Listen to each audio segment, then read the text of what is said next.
What is going on, ladies and gentlemen? Welcome back to Vibrant Garage. Today we are going to be installing a Z1 Motorsports cold air intake on my 2006 G35. Now, before we get started, because this intake is going to change the sound a little bit, we are going to go ahead and do some sound clips of what it sounds like before I install the intake.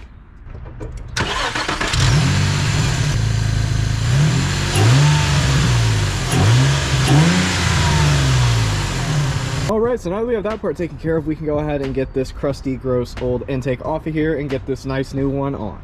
So, to remove this intake, it is pretty easy. We are going to have to disconnect the MAF, which I'm going to go ahead and do, because you can just do that pretty easily by hand.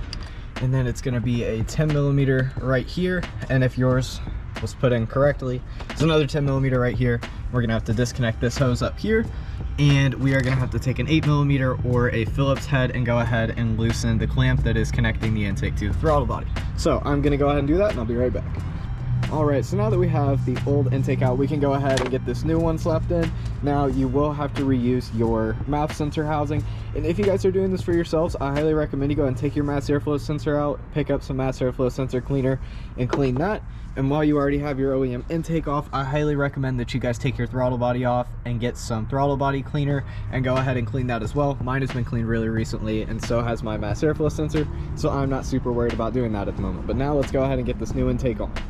Alright, so the plan of attack to get this in is going ahead and assembling pretty much the entire intake assembly while it is out of the car. I did have to take the air filter off though. That just made it easier to go ahead and get this coupler and these clamps on.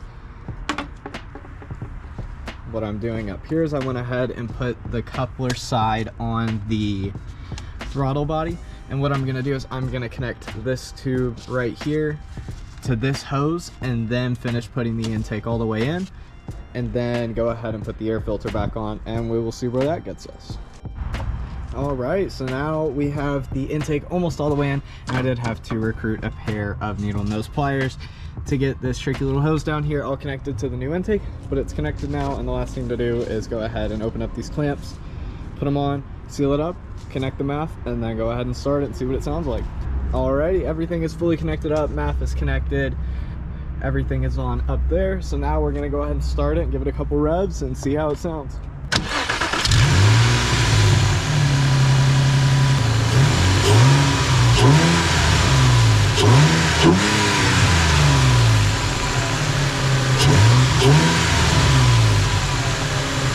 Alright, I'm pretty happy with that. I know it's really not going to add any power. It is more for the noise, because it's always fun to have some cool induction noise, and with how this car is, it just makes it more enjoyable to drive. But if you guys did enjoy, please be sure to leave a like and subscribe, and as always, I will see you guys later. Peace out.